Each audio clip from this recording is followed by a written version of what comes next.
अस्सलाम स्टूडेंट्स, उम्मीद है कि आप सब लोग खैरियत से होंगे। आज हम मैट्रिक की प्लेलिस्ट को स्टार्ट करने जा रहे हैं, जिसमें मैट्रिक का जो नया बुक आया है हमारे पास, उसके चैप्टर नंबर फर्स्ट को सीक्वेंस वाइज ये हमारे पास चैप्टर नंबर 10 आ जाएगा। उसको डिस्कस करने वाले हैं और उस चैप्टर का जो नाम है हमारे पास वह है जनरल वेव्स प्रॉपर्टीज़।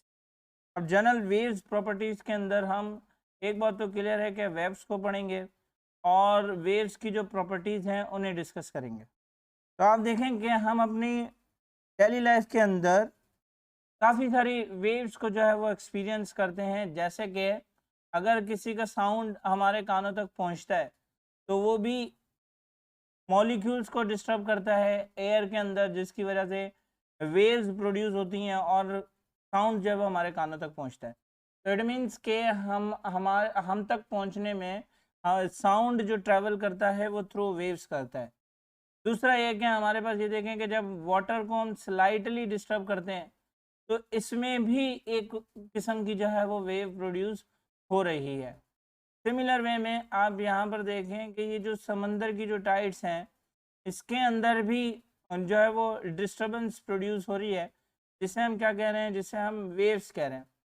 इसके अलावा भी एक और हम ये देखें कि वाइट लाइट जब प्रिज्म में से पास आउट हो रही है तो 7 कलर्स में जो है वो स्प्लिट हो रही है, जो कि विजिबल रीजन के अंदर आती हैं और इन्हें हम लाइट वेव्स कहते हैं। तो आप देखें कि ये सारी वेव्स दिखने में जो है वो डिफरेंट डिफरेंट हैं। तो अब हमारे पास यहाँ पर 3 क्वेश्चंस आ जाते हैं। हमें ये देखना है कि इनकी सिमिलरिटीज़ क्या हैं। सबसे पहले तो हमें क्वेश्चन नंबर 1 में ये बात डिस्कस करनी है कि व्हाट इज़ वेव्स, हमारे पास वेव्स क्या हैं। Secondly, what are the characteristics of waves, waves के कैरेक्टरिस्टिक्स क्या हैं। और third, what similarities do all these different forms of waves here. इन सब जो फॉर्म्स अभी अभी हमने डिस्कस की, जो कि हम अपने डेली लाइफ के अंदर देखते हैं, इनके अंदर सिमिलरिटीज क्या हैं, क्या सिमिलरिटीज हैं, ये सब हम ये यूं समझ लें कि ये 3 क्वेश्चंस जो हैं वो हमारे की क्वेश्चंस हैं, जिन्हें हम इन होल चैप्टर के अंदर डिस्कस करेंगे। तो सबसे पहले हम स्टार्ट करते हैं वेव्स से कि हमारे पास वेव्स क्या होती हैं।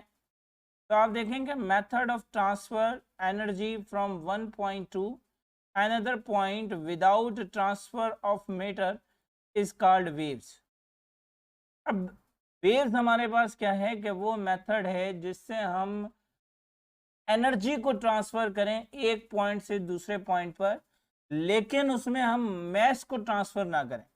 जैसे कि यहाँ पर आप देखें कि मैंने एक एग्जांपल को ऐड किया है कि ये बॉय जो है ये बॉल को थ्रो कर रहा है टुवर्ड्स अनदर बॉय। हम इस बॉय को ए कह देते हैं और इस बॉय को जो है वो बी कह देते हैं। तो आप देखेंगे बॉय ए जो है वो बॉल को थ्रो कर रहा है और बॉय बी जो है वो बॉल को कैच कर रहा है। क्लियर? तो मैं आपसे यहाँ पर पूछूंगा मैस ट्रांसफर हुआ, तो obvious we can say that कि यस। और अगर पूछूंगे एनर्जी ट्रांसफर हुई, जाहिर सी बात है कि अगर बॉल गया है तो बॉल पर लगने वाली जो एनर्जी है वो भी ट्रांसफर हुई है। तो यहाँ पर ट्रांसफर दोनों में, मैस भी ट्रांसफर हुआ और एनर्जी भी ट्रांसफर हुई। तो अब अगर मैं आपसे पूछूं कि क्या यहाँ पर वेव्स प्रोड्यूस हो सकती हैं, तो आप कहेंगे कि सर अकॉर्डिंग टू डेफिनेशन, जो डेफिनेशन अभी हमने पढ़ी है, कि अकॉर्डिंग टू वेव प्रोड्यूस नहीं होगी। बिकॉज के यहाँ पर वेव की डेफिनेशन है कि हमारे पास ट्रांसफर ऑफ एनर्जी हो विदाउट ट्रांसफर ऑफ मास और मैटर। तो यहाँ पर मास और एनर्जी दोनों ट्रांसफर हो रहे हैं, तो इट मीन्स कि यहाँ पर वेव प्रोड्यूस नहीं हो रही। अब इसी तरीके से जब एक और एग्जांपल ले लें, सपोज करें कि ये बॉय यहाँ पर इस तरीके से खड़ा हुआ है लाइन के अंदर, और यहाँ से ये पर्सन जो है वो इस बॉय को गिराना चाह रहा है। तो ये क्या करेगा कि हल्की सी फोर्स इस पर अप्लाई करेगा। जब इस पर फोर्स अप्लाई करेगा तो ये भी डिस्टर्ब होके इससे कोलाइड करेगा, इसमें भी डिस्टर्बेंस आएगी, और ये डिस्टर्बेंस आती हुई आगे ये बॉय पर जब हिट होगी तो ये बॉय गिर जाएगा। तो आप देखेंगे यहाँ पर इस बॉय ने आकर यहाँ से इसे नहीं गिराया, बल्कि इसने डिस्टर्बेंस क्रिएट की लाइन के अंदर, जिसकी वजह से ये आगे वाला बॉय गिर गया।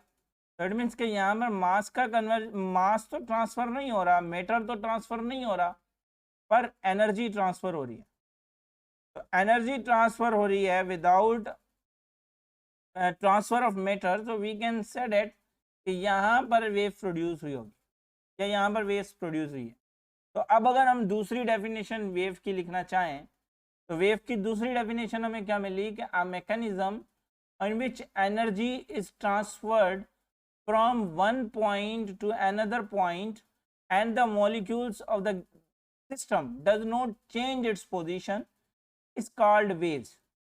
यानी कि जब डिस्टर्बेंस क्रिएट हो ऐसा मैकेनिज्म लाएं हम जिसमें एनर्जी ट्रांसफर हो एक पॉइंट से दूसरे पॉइंट पर, लेकिन जो मॉलिक्यूल्स हैं सिस्टम के वो अपनी पोजीशन को चेंज ना करें, तो ऐसे मैकेनिज्म को हम क्या कहते हैं, वेव्स कहते हैं। जैसे कि यहाँ पर हमने पढ़ा कि अगर हम सपोज करें इस बॉय को मॉलिक्यूल्स समझ लेते हैं, ये जो बॉयज लाइन में खड़े हुए हैं इन्हें हम मॉलिक्यूल समझ लेते हैं, तो आप देखेंगे मॉलिक्यूल्स डिस्टर्ब्ड हुए लेकिन अपनी पोजीशन को जो है वो चेंज नहीं किया, जो पोजीशन ऑफ मॉलिक्यूल्स हैं वो चेंज नहीं हुए, तो हम कहेंगे कि यहाँ पर जो ट्रांसफर ऑफ एनर्जी हुआ जिसकी वजह से ये वाला मॉलिक्यूल जो है वो गिर गया, तो इट मीन्स कि यहाँ पर वेव जो है वो हमारे पास जनरेट हुई है। तो एक ऐसा मैकेनिज्म जिसमें एनर्जी ट्रांसफर हो एक पॉइंट से दूसरे पॉइंट पर, मॉलिक्यूल्स अपने पोजीशन को चेंज ना करें, तो ऐसा मैकेनिज्म को हम वेव्स कहते हैं। अब जो है वो फॉर्मेशन ऑफ वेव्स आ जाती हैं कि हम वेव को फॉर्मेट कैसे करें या वेव्स का फॉर्मेशन हमारे पास क्या है, वेव्स बनती कैसे हैं। तो ये देखेंगे disturbance of a medium causes या cause of formation of waves. तो मीडियम के अंदर जो डिस्टर्बेंस आती है, जैसा कि अभी हम इस एग्जाम्पल के अंदर पढ़ कर आए कि मीडियम के अंदर जो डिस्टर्बेंस क्रिएट होती है उसकी वजह से वेव जो है वो फॉर्म्स होती हैं, यानी कि वेव जो है वो जनरेट होती है, वेव्स की जो है वो फॉर्मेशन होती है। तो we can produce wave by using a rope, हम रोप को भी इस्तेमाल करके, रस्सी को भी इस्तेमाल करके जो है वो वेव्स प्रोड्यूस कर सकते हैं। स्लिंकी स्प्रिंग को भी इस्तेमाल करके हम वेव्स प्रोड्यूस कर सकते हैं। Water waves in a ripple tank का भी इस्तेमाल करके हम जो है वो वाटर वेव्स प्रोड्यूस कर सकते हैं।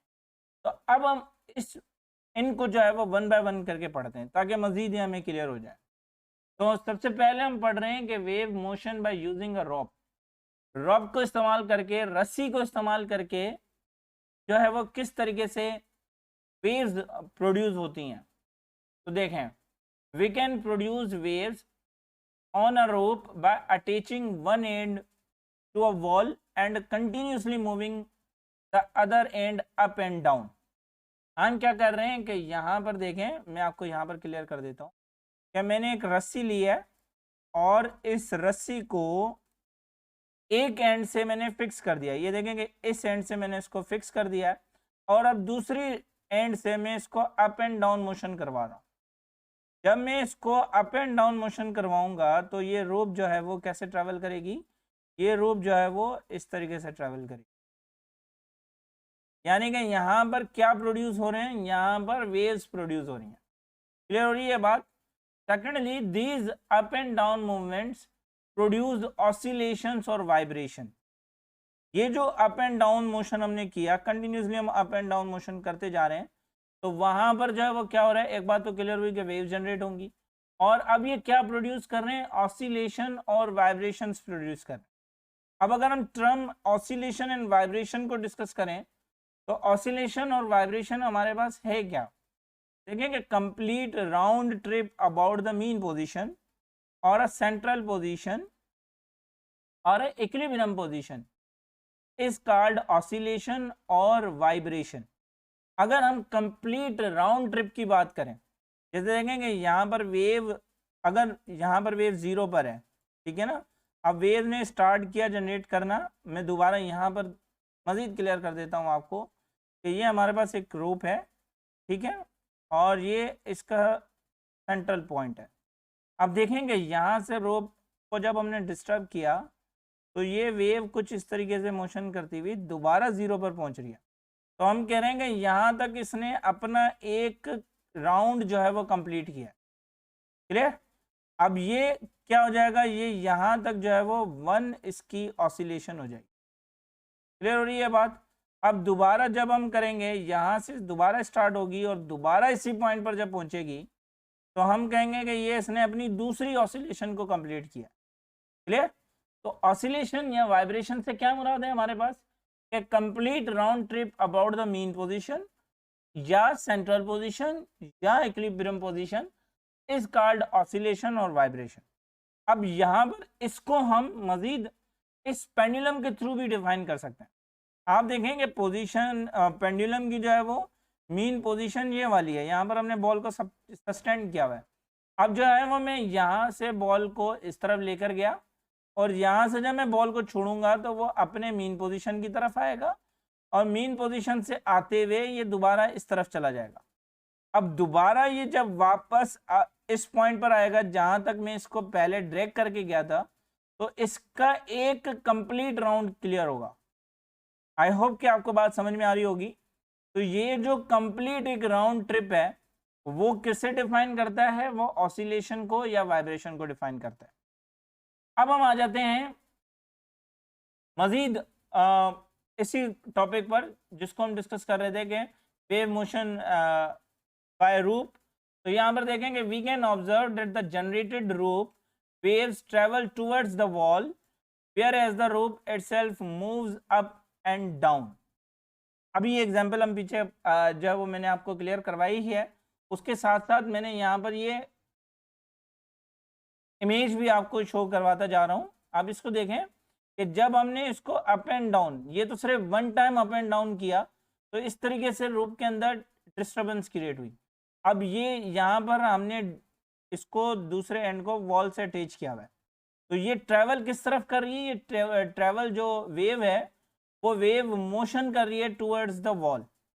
क्लियर? जबकि हमने जिस एंड से उसको पकड़ा हुआ है वहां पर हम सिर्फ और सिर्फ अप एंड डाउन मोशन कर रहा है।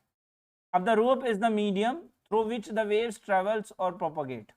अब ये जो ट्रैवल या प्रोपोगेट कहते हैं हम फैलने को, तो ये जो वेव ट्रैवल या प्रोपोगेट कर रही है वो जो है वो रूप के थ्रू कर रही है, तो हम कहेंगे कि ये रूप जो है वो इसका मीडियम है। ये जो वेव प्रोड्यूस हो रही है वो वेव थ्रू मीडियम ट्रैवल कर रही है। तो होप सो गए यहाँ तक आपको बात समझ में आ गई होगी। आ जाते हैं waves in a slinky spring. Slinky spring में वेव्स कैसे प्रोड्यूस होती हैं? तो सबसे पहले हम स्लिंकी स्प्रिंग के बारे में पढ़ लेते हैं। क्या slinky spring the pre compressed helical और कॉइल्ड स्प्रिंग। ये हमारे पास एक प्री कंप्रेस्ड हेलिकल स्प्रिंग होता है, या सिंपली आप इसे कहेंगे ये एक कॉइल्ड स्प्रिंग होता है। जैसे आप इस पिक्चर के अंदर देख रहे हैं, ये ऐसा हमारे पास एक कॉइल्ड स्प्रिंग होता है जो कि इजीली जो है वो कंप्रेस्ड भी होता है। क्लियर? दूसरे जो स्प्रिंग्स होते हैं उनको हमें ज़्यादा फोर्स अप्लाई करनी होती है। ये इसको हम फोर्स अप्लाई करने के बाद हल्के से फोर्स पर ये जो है वो खुल जाता है, फिर जैसे ही फोर्स हम रिमूव करते हैं तो ये दोबारा अपनी ओरिजिनल शेप के अंदर वापस आ जाता है। तो ऐसे स्प्रिंग को हम स्लिंकी स्प्रिंग कहते हैं। टॉयस के तौर पर भी बच्चे भी इसको खेलने के लिए भी इस्तेमाल करते हैं, लेकिन फिजिक्स के अंदर हम इसके वेव्स प्रोड्यूस कैसे होती हैं वो डेमोन्स्ट्रेट करवाने के लिए क्लास में इस्तेमाल करते हैं। अब देखें यहाँ पर कि पहले मैंने क्या किया है कि स्लिंकी स्प्रिंग का एक एंड कनेक्ट कर दिया है और दूसरे एंड से मैं टू एंड फ्रो मोशन कर रहा हूँ। अब ये जो टू एंड फ्रो मोशन हो रही है, एक मिनट ये दोबारा क्लियर हो जाएगा। दूसरे एंड से जब मैं ये अप एंड डाउन मोशन कर रहा हूँ तो ये अप एंड डाउन मोशन जो है वो इस तरीके से ट्रैवल करेगा। यानी कि आप देखें कि जो ट्रैवलिंग का जो मीडियम है, यानी कि स्प्रिंग का जो मीडियम है और जो डिस्टर्बेंस क्रिएट हो रही है, उन दोनों के बीच का अगर हम रिलेशन लें तो दोनों के बीच का रिलेशन जो है वो परपेंडिकुलर है। एज वी नो डेट कि हमारे पास जो है वो 90 का एंगल आ जाता है जब एक्स और वाई को हम रहते हैं। तो यहाँ पर आप देखें, एक दफ़ा दोबारा एक्सपीरियंस करें कि जब हम इसको अप एंड डाउन मूव करवा रहे हैं तो ये जो मोशन है वो मोशन जो है वो हमारे पास इस तरीके से आ रहा है। क्लियर? और दूसरी तरफ दूसरी जो इमेज है उसके अंदर आप देखें कि अब जो है वो इमेज में अब जो है वो हम इसका जो डिस्टर्बेंस है वो इस तरीके से करवाएंगे। यानी कि पहले तो मैं वाई एक्सिस पर इसको अप एंड डाउन कर रहा था, अब जो है वो मैं एक्स एक्सिस पर जो है वो इसको डिस्टर्ब करूंगा, तो देखेंगे जैसे मैंने एक्स एक्सिस पर इसको डिस्टर्ब किया है तो यहाँ पर हमारे पास ये जो डिस्टर्बेंस है वो ट्रेवल करती हुई जा रही है। क्लियर? तो ये जो डिस्टर्बेंस का पार्ट है इसे हम आगे भी पढ़ेंगे, आपको ये चीज़ें याद रखनी है कि ये जो पॉइंट है, जो डिस्टर्ब्ड पॉइंट है, इसे हम रेयरफेक्शन कहते हैं, और ये जो जो डिस्टर्ब्ड पार्ट है इसे हम कंप्रेशन कहते हैं, और ये जो पार्ट है जो कि अभी तक सेम उसी पोजीशन के अंदर है उसे हम रेयरफेक्शन कहते हैं। ये जो डिस्टर्ब, मैं यहाँ पर लिख भी देता हूँ कि ये जो पॉइंट है इसे हम कंप्रेशन कहते हैं, और ये जो पॉइंट है यहाँ से लेकर यहाँ तक इसे हम रेयरफेक्शन कहते हैं। यानी कि जहाँ तक जो है वो हमारे पास ये मोशन आते रहेंगे वहाँ तक ये डिस्टर्बेंस, जो जहाँ तक डिस्टर्बेंस आती रहेगी वो कंप्रेशन में आता रहेगा, और जो खुला हुआ पार्ट है स्प्रिंग का, जो अनडिस्टर्ब्ड पार्ट है, उसे हम रेयरफेक्शन कहते हैं। मजीद इससे हम भी डिटेल आगे पढ़ेंगे। ये दो मेथड्स हैं जो श्रिंकेज स्प्रिंग को इस्तेमाल करते हुए जिससे हम वेव्स प्रोड्यूस कर सकते हैं। अब हम आ जाते हैं water waves on a ripple tank. ये वाटर वेव्स जो है वो रिपल टैंक में कैसे प्रोड्यूस होती हैं। तो सबसे पहले तो देखेंगे ये हमारे पास एक रेक्टेंगुलर टेबल है, और इस रेक्टेंगुलर टेबल ट्रांसपेरेंट टेबल है, और इसके अंदर हमने क्या किया है कि एक गिलास जो है वो रखा है, और उस गिलास के अंदर हमने पानी रखा हुआ है। चले, यहाँ पर हमने ये वुडन एक ब्लॉक रखा हुआ है जिसके ऊपर हमने वाइब्रेटर रखा हुआ है, और उस वाइब्रेटर को पावर सप्लाई के साथ कनेक्ट किया। अब होगा यूँ कि जब मैं पावर सप्लाई को ऑन करूँगा तो ये वाइब्रेटर ऑन करेगा, वाइब्रेटर ऑन करने की वजह से ये ऑसिलेट करेगा ये जो पेडल है, और इसकी ऑसिलेशन की वजह से पानी जो है वो डिस्टर्ब होगा, और हमें पता है कि जब पानी डिस्टर्ब्ड होगा तो यहाँ पर वेव्स प्रोड्यूस होंगी, और इस वेव को देखने के लिए हमने ऊपर से जो है वो क्या रख दिया, बल्ब रख दिया। आई मीन के बल्ब जो है वो यहाँ पर कनेक्ट कर दिया। अब ये जो बल्ब है वो इस टेबल पर फॉल करेगा, और टेबल पर फॉल करने के बाद क्योंकि ये ट्रांसपेरेंट है तो नीचे हमको एक पेपर वगैरह रख देंगे, या ऐसा शेप जो है वो हमें उस पर दिखाई देना शुरू हो जाएगा। अब यहाँ पर वेव्स दो तरीके से प्रोड्यूस होती हैं, एक सर्कुलर वेव्स होती हैं, दूसरी प्लेन वेव्स होती हैं, जिनको भी आगे के लेक्चर्स में हमें डिस्कस करना है। अभी हम सिर्फ ये समझ रहे हैं कि वेव्स प्रोड्यूस कैसे होती हैं। अब यहाँ पर आप देखेंगे ripple tank is a shallow glass tank of water used to demonstrate the basic properties of a waves. Clear? Now basic properties हमारे पास रिफ्लेक्शन, रिफ्रैक्शन, डायफ्रैक्शन वेव्स की जो होती हैं वो उनको रिपल टैंक डिस्कस करता है। तो आगे चल कर हम रिपल टैंक को मजीद भी जो है वो अपने लेक्चर्स में इस्तेमाल करने वाले हैं। It is a particular type of wave tank. Obvious सी बात है कि हमारे पास पार्टिकुलर टाइप होता है वेव टैंक का। The ripple tank is usually illuminated from the above so that the light shines through the water to visualize the waves being produced. इसको एलिमिनेटेड जब एलिमिनेट किया जाता है ऊपर से ताकि जो है वो हम, क्योंकि ये ट्रांसपेरेंट है तो नीचे ये वेव्स के जो है वो पैटर्न देख सकें, विजुलाइज कर सकें कि किस तरीके की वेव्स प्रोड्यूस हो रही हैं। जैसे मैंने आपको बताया कि प्लेन वेव्स भी होती हैं और सर्कुलर वेव्स भी होती हैं। In the laboratory we can produce water waves with the ripple tank. Laboratory के अंदर हम ripple tank से water waves produce करते हैं। In the ripple tank a small vibrator moves up and down the water surface resulting in the water particles at the surface that are in contact with the dripper being made to up and down. This up and down motion soon spread to other parts of the water surface in the tank in the form of ripples. As हम इस diagram में पहले ही जो है वो इस पूरे portion को डिस्कस कर ही चुके हैं। तो आज तक हम यहीं तक रखते हैं अपना लेक्चर। होप्स हो कि आपको यहाँ तक बात समझ में आई होगी। अगर कोई ऐसी बात जो अब तक आपको समझ में ना आई है तो नीचे कमेंट बॉक्स में ज़रूर पूछ लीजिए। तब तक के लिए अल्लाह हाफिज़। Thank you so much.